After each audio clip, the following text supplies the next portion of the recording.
बारिक वसल्लिम सलातन व सलामन अलैका या रसूल अल्लाह वसल्लम अलैका या हबीब अल्लाह। कल की मजलिस में उन आमाल के ताल्लुक से सुना था कि जिन कामों से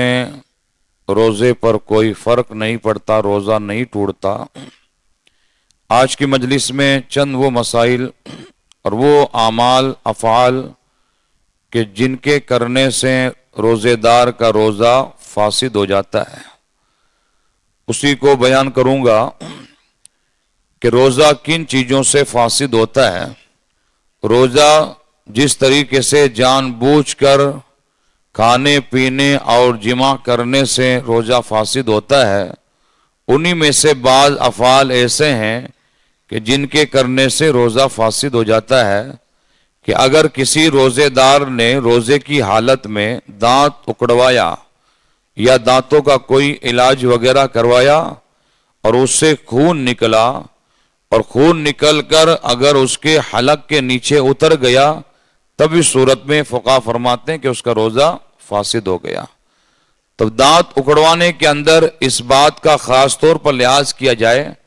हालांकि सबसे अहम बात तो यही है कि रोज़े की हालत में दांत वगैरह का काम करवाया ही ना जाए,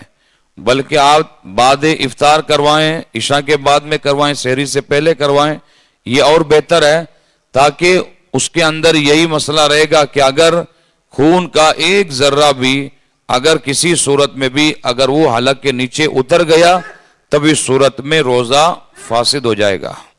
इसी तरीके से फरमाया गया कि जब इस्तिंजा के लिए बैठें, पाखाना करें,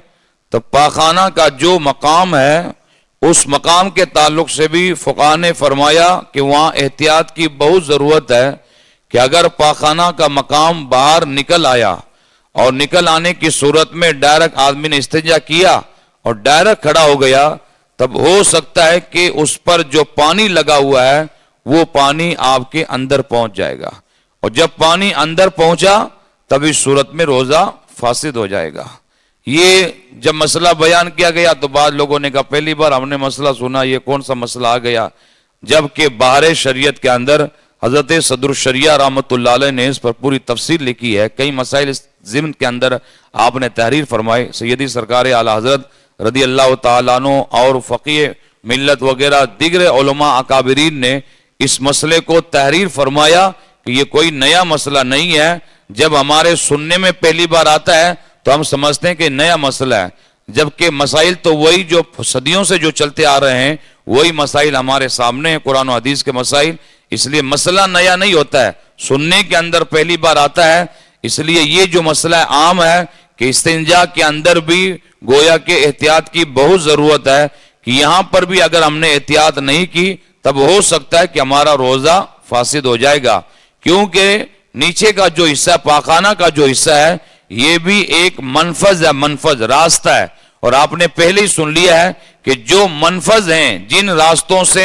बहरहाल पानी या दवा जो पेट के अंदर दिमाग के अंदर पहुंचती है, तब इस सूरत में उससे रोजा फासिद हो जाता है। तब यहां पर फ़ुक़हा ने फरमाया कि एहतियात यही है कि जब आदमी इस्तिंजा कर ले तो थोड़ी देर बैठा रहे, और खास तौर पर इस्तिंजा करते वक्त में अपनी सांस को थोड़ी देर के लिए रोक ले। और दूसरा तरीका यह भी है, इस्तिंजा के वक्त में अगर दिन में इस्तिंजा की नौबत आ जाए और हमें मालूम है कि पाखाना का मकाम बाहर निकल पड़ता है, तब वहां पर कोई कपड़ा वगैरह अपने पास में रखें ताकि उस मकाम को अच्छी तरीके से साफ करके और फिर उठने की कोशिश करें ताकि ये मसला ही ना रहे। और अगर इस सूरत में अगर हमने यहाँ एहतियात नहीं किया और पानी के एक कतरा दो कतरा भी अगर अंदर चला गया, तब इस सूरत में रोजा फासिद हो जाएगा। इसी तरीके से आंसू का निकलना, और आंसू निकलकर मुंह में चले गए। अब कोई रोजेदार था, रोजे की हालत में रोने लग गया, चाहे किसी भी मुसीबत के अंदर रोने लग गया, पट्टियों पर आया, किसी का इंतकाल हो गया, अजीज का इंतकाल के वक्त में इस कदर रोया, रोजे की हालत थी, उसे एहसास तक नहीं हुआ, और रोने के अंदर उसके इतने आंसू निकल पड़े कि वो आंसू उसके मुंह के अंदर चले गए। तब उलमा फरमाते हैं कि यहां पर अगर एक दो कतरा अंदर चला गया तब तो इस सूरत में रोजे पर कोई फर्क नहीं पड़ेगा, लेकिन अगर दो चार कतरे ज्यादा चले गए और उससे मुंह के अंदर जब आंसू गए तब हमें नमकीनी महसूस हुई, اس کا نمکینی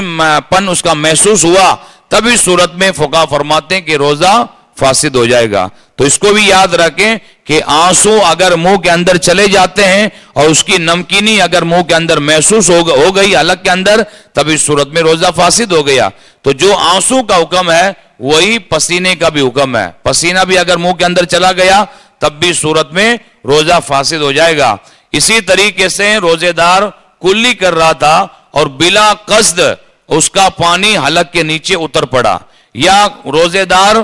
وضو بنا رہا تھا، ناک میں پانی چڑھا رہا تھا، اب اس صورت میں اس نے اتنا چڑھا دیا ناک کے اندر کہ اس کا پانی دماغ تک پہنچ گیا، تب بھی صورت میں اس کا روزہ فاسد ہو جائے گا۔ ہاں اگر روزے دار روزے کی حالت میں اور وضو کرتے وقت میں اسے روزہ ہونا یاد نہیں تھا، بھول گیا تھا، یاد ہی نہیں رہا اس کا کہ میرا روزہ ہے، اب اس حالت کے اندر اگر پانی اگر حلق میں چلا گیا یا دماغ میں چڑھ گیا، تب فقہا فرماتے ہیں کہ روزہ فاسد نہیں ہوگا۔ اور روزے دار ہونا یاد تھا اور پھر اس نے کلی کی، ناک میں پانی چڑھایا اور پانی اوپر چڑھ گیا، تب اس صورت میں روزہ فاسد ہو جائے گا۔ اسی لیے فقہاء کرام نے روزے دار کو گرگرا کرنے سے منع فرمایا، جبکہ گرگرا کرنا بھی وضو میں سنت ہے کہ وضو میں بھی کیا جائے، غسل کے اندر بھی کیا جائے، لیکن روزے دار کو منع کیا گیا کہ روزے کی حالت میں گرگرا نہ کریں، ہو سکتا ہے کہ پانی حلق کے نیچے اتر جائے۔ یا اسی طریقے سے ناک میں پانی چڑھاتے وقت میں اتنا زور نہ لگایا جائے، اتنا زور سے نہ کھینچا جائے کہ پانی آپ کا دماغ تک پہنچ جائے، اگر دماغ تک پہنچ گیا تب بھی صورت میں روزہ فاسد ہو جائے گا۔ اسی طریقے سے اگر کسی روزے دار نے سونے کی حالت کے اندر پانی پی لیا، سونے کی حالت میں، تب بھی صورت میں فقہا فرماتے ہیں کہ اس کا روزہ فاسد ہو جائے گا، اگرچہ اس نے نیند کے اندر پیا، کہ نیند میں اڑ کر پیا اور فوراً پانی پی لیا، تب بھی صورت کے اندر بھی بہرحال روزہ فاسد ہو جاتا ہے۔ یہ روزہ کے فاسد ہونے والے کام ہیں، افعال ہیں، اس لیے یہاں پر ان چیزوں کا ہمیں خاص طور پر احتیاط کی ضرورت ہے تاکہ ہمارا روزہ سلامت رہے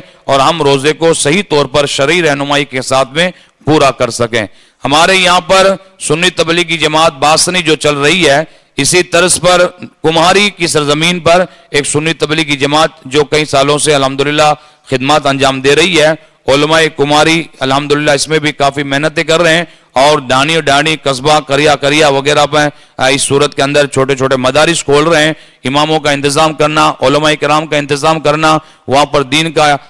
گویا کہ ایک اچھا انتظام کرنا، بہرحال یہ بہت اچھا کام ہے، چاہے وہ ہماری سنی تبلیغ جماعت باسنی ہو، چاہے گوٹن ہو، شیرانی آباد ہو یا کماری ہو، بہرحال الحمدللہ سب اچھا کام کر رہی ہیں۔ اس لیے ایسے اداروں کے اندر بھی اپنا بھرپور آپ تعاون پیش کریں۔ تو سنی تبلیغی جماعت کماری کے 2 سفیر بن کر حضرت مولانا عبد القادر صاحب فیضانی اور حضرت مولانا محمد عثمان صاحب امجدی جو کماری ہی کے ہیں، وہ تشریف لائے ہوئے ہیں۔ آپ حضرات زیادہ سے زیادہ کماری کی سنی تبلیغ جماعت کا تعاون کرنے کی کوشش کریں۔ اللہم صلی علی سیدنا مولانا محمد وبارک وسلم، صلاۃ و سلام علیک یا رسول اللہ، اللہم انت السلام ومنک السلام والیک یرجع السلام، حینا ربنا بالسلام وادخلنا الجنۃ دار السلام، تبارکت ربنا وتعالیت یا ذا الجلال والاکرام، ربنا آتنا فی الدنیا حسنہ وفی الآخرۃ حسنۃ وقنا عذاب النار، اللہم ربنا تقبل منا انک انت السمیع العلیم وتب علینا انک انت التواب الرحیم، ان اللہ وملائکتہ